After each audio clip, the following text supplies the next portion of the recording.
Hey y'all, welcome back to Thread and Glue Designs. Today, look what we have in. We got the April Sketchbox in. So let's check it out. I have undone it. So a little bit easier. I don't know if I can just dump these out or not, but we're going to try it. Okay, so let's see what we've got. Oh, let's get our paper out here so we can explain everything. This is the artwork that came with this month's box. And that is by Andrew Pina. And that is the website for the Instagram for him. All right, looks like we have for our substrate Magnani Toscana block, 140-pound cotton, 15 sheets.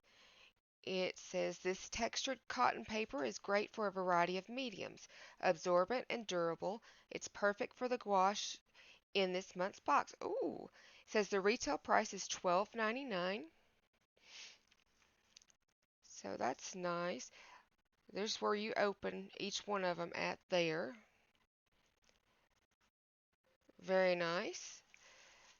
Okay, so our next item is one of my favorite things to get, and it is a Copic Multiliner. This one is in cobalt blue, and it's 0.3 millimeters. It says this pigment-based fine liner is waterproof and archival when dry. Use it for your initial sketch on top of fully dried paint to add details and outline. Retail price $3.99. And guys, let me tell you, I use the lavender one that I got from them in my Bible, and it does not go through my pages. It's wonderful. It's great for taking notes in there. So just a side note. Okay, next we have a brush, a Sketchbox branded brush. See if we can get that open there. See what we're working with.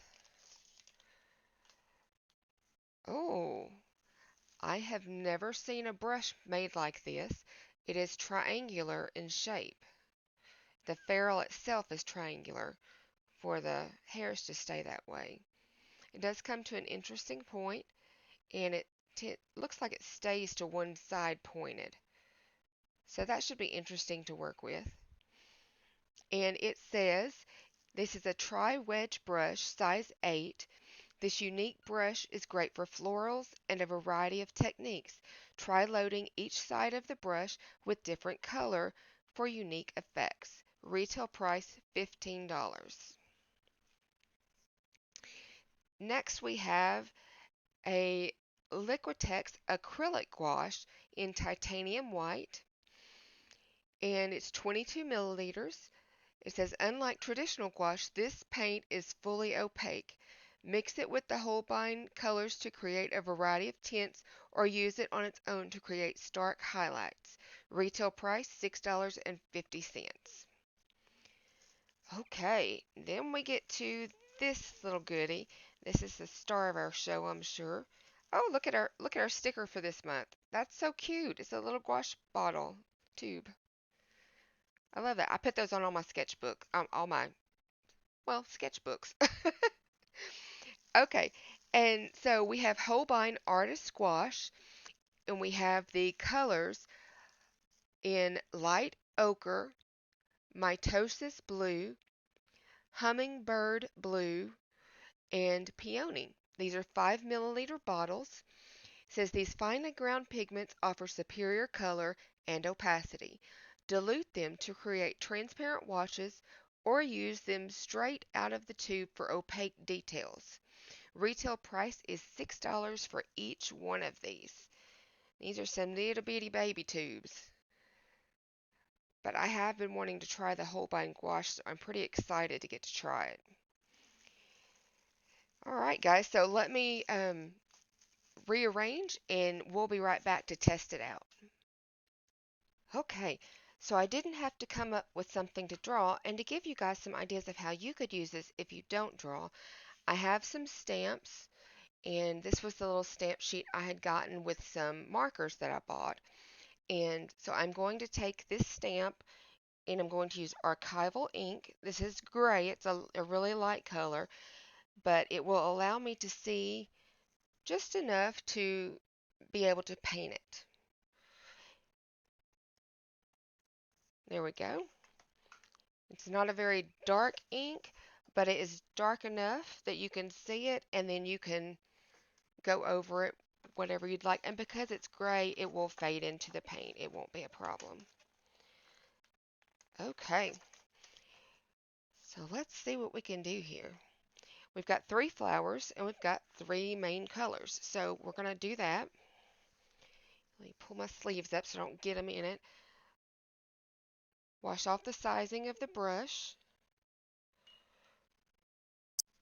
I failed to get a paper towel out. I kind of have to have that, don't I?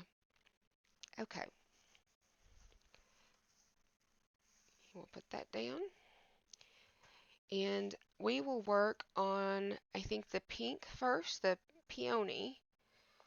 There it is. And it's GG872 is the number.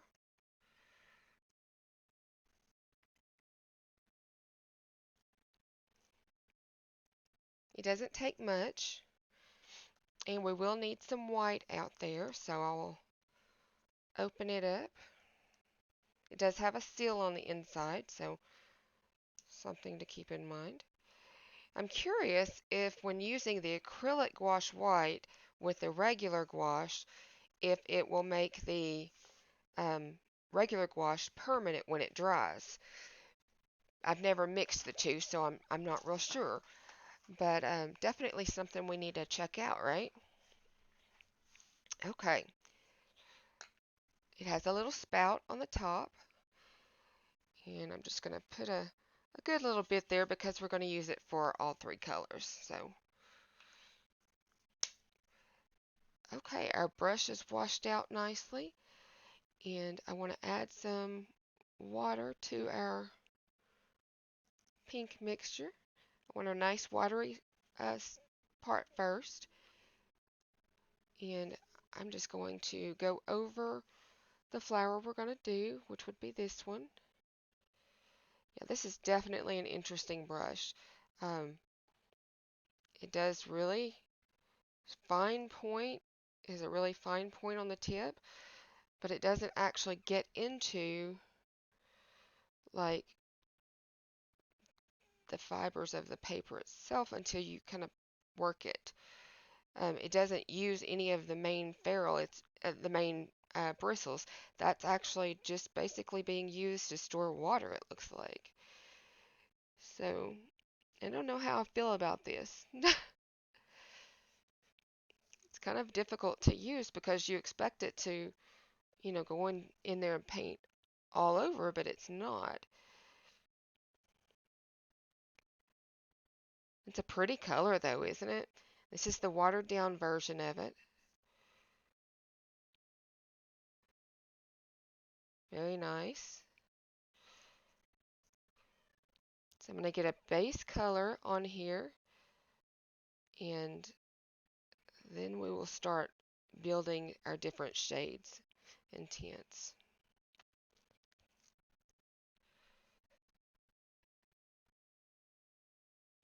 And you definitely could get in a really tight spot with this brush, a really fine point.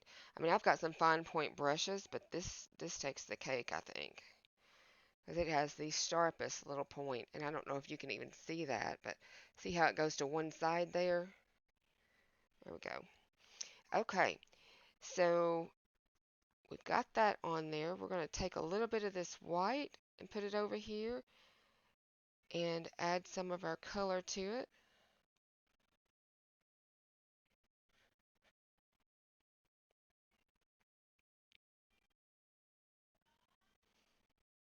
Okay, and get a little water, add to it,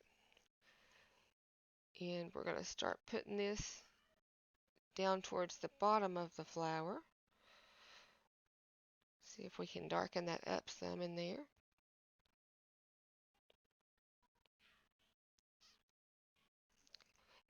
It definitely lets you make those little strokes for in the lines of the flower, which is kind of cool.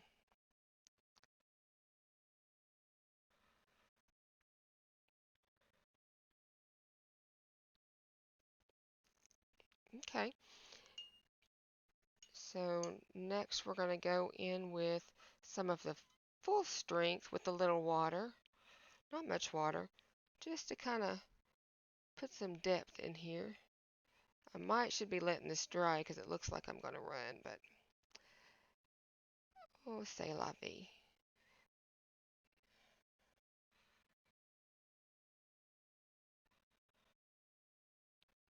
Okay, put a little bit more of this. Oh, that's the wrong one. A little bit more of our initial watery mixture in this top edge. It didn't seem like it got very much of it there. Okay, we got to let this dry and I'll be right back with you and we can continue on. Okay, so I'm back. I've gone ahead and put out a little bit of each of the colors. This is the light ochre, and this one is the lightest blue, the myosotis, myosotis blue. And then we have the hummingbird blue here. So we've got all of those out. I did grab another brush. This is another Sketchbox brush. It's the filbert brush that we received in a previous one, just to kind of help get the base layers down. So the first thing we're going to do our next flower, and I'm going to do it in blue. And I want our lightest color down, so I'm going to put water in it, kind of water it down a good little bit, and then we're going to paint right on it, just like we did the last one. It's very opaque. It's a nice opacity to it. And this brush is working a whole lot better for this project, so I'm glad I did grab a different one. The other one I'll still use for the stripes from the inside out, but not for the whole project. I think it's more of a specialty kind of brush. In fact, I've never seen one, so this is like the first time I've seen it or used one. So that's pretty cool. Something we wouldn't normally just gravitate to grab because we haven't, don't know to look for it.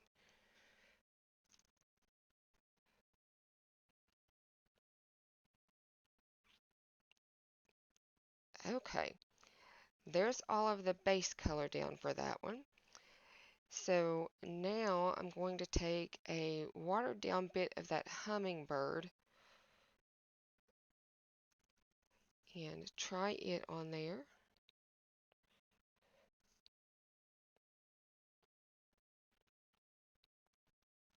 And this might be where I'd be better off using that other brush because it would give me those nice little flecks. But that's our light, our medium blue. Let's grab our brush from this one and we're going to go with a little bit stronger blue here of that. And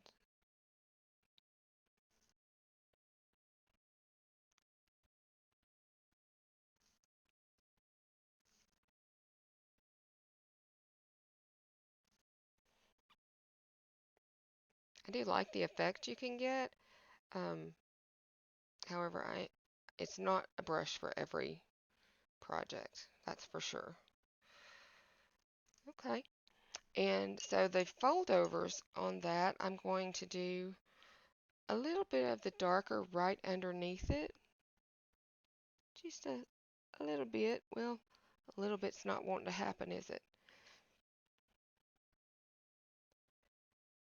There we go.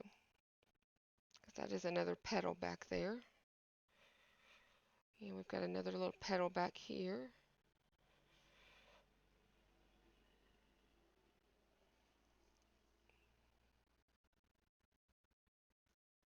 Okay.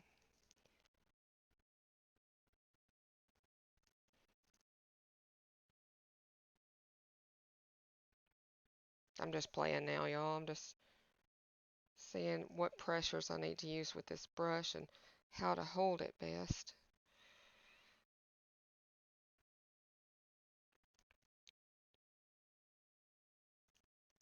Okay, so there is our blue one, and let's get our yellow going. It's a little different shade of yellow. It's a much lighter one. Oh, I meant to use that other brush first. So.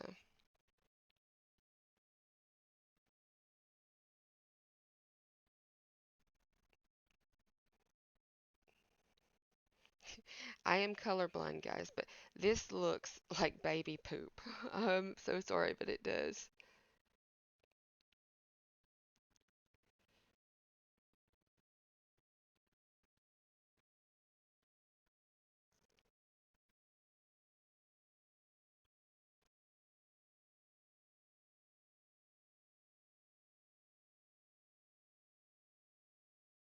Okay.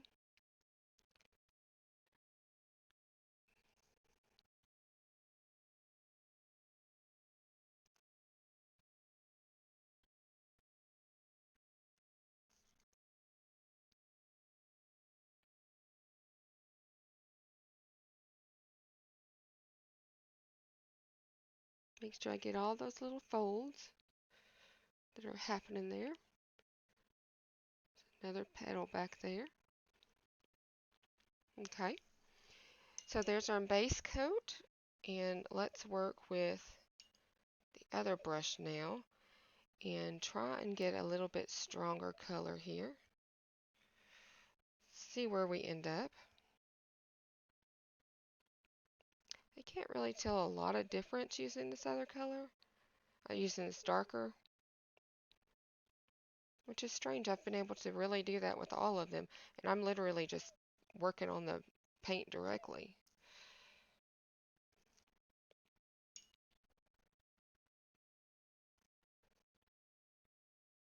Yeah, it's not doing anything to have that. Okay, put a little bit more in this little fold and call that good on that. Now we need some green for those leaves. So um, yellow and blue make green. So I'm going to pull a little bit of this blue over here and see what kind of green I can get. Okay, so we'll go in here with our green mixture. Thin down, of course. You always want to start with more of a watery consistence for your paint. That way you can still see where your lines are, but you're getting a base color down. At least that's how I approach it anyway. All right, let's turn this around so we can get to the other side here.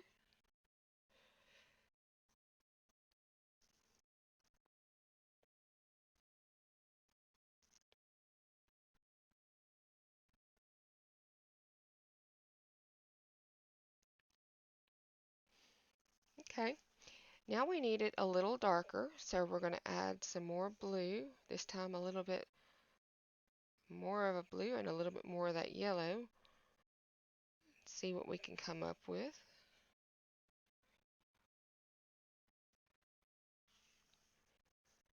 Okay, so I'm just going to go in here, just kind of touch where the veins are.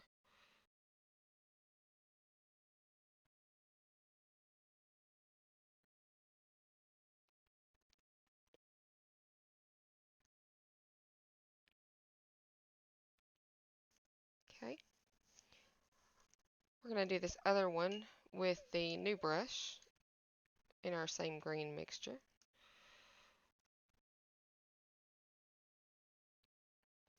It's a much crisper line.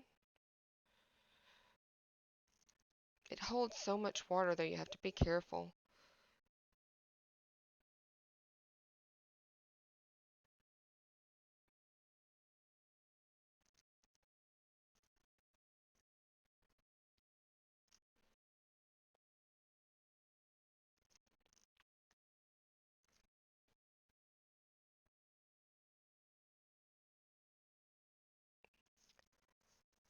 Okay, well, guys, um, I need to add some white in those centers.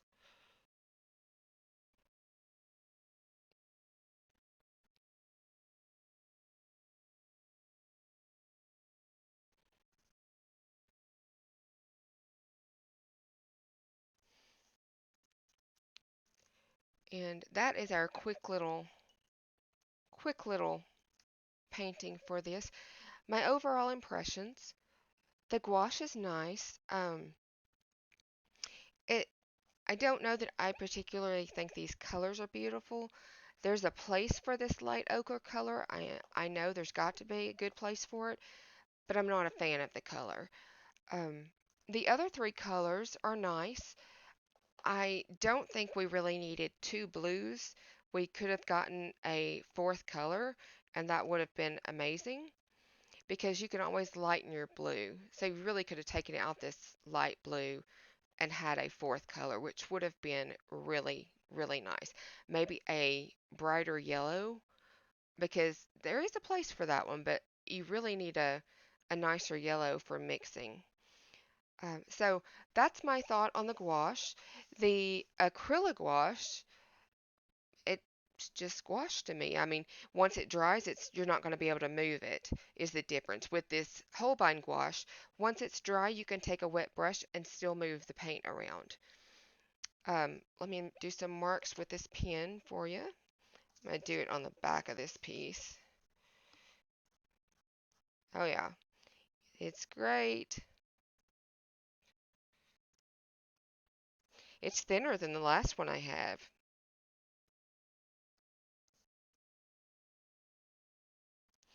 Flows so nice.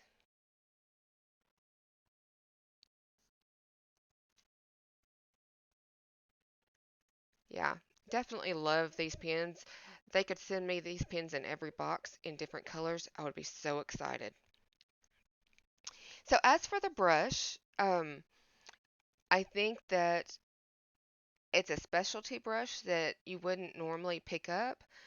There's got to be a good place for it. But for me personally, I would not go out and just buy this brush. I don't think it's worth $15 for something you may use once in a few months or projects. So that's just my opinion. Um, Overall, I'm still happy with the Sketchbox this month. It's actually products that we can use. So I am very thankful for that. And yeah, let me know what you guys thought about your Sketchbox this month and um, where what you did with it. I'd love to see your pictures of what you painted with them. Um, Tag me in your videos and I'll be sure to go and watch them. That would be amazing. Um, Leave the link below if you want to do that instead. That's just fine. And I will see you guys in the next one. This is May 2022 Sketchbox. Thanks a lot, guys. You have a great day.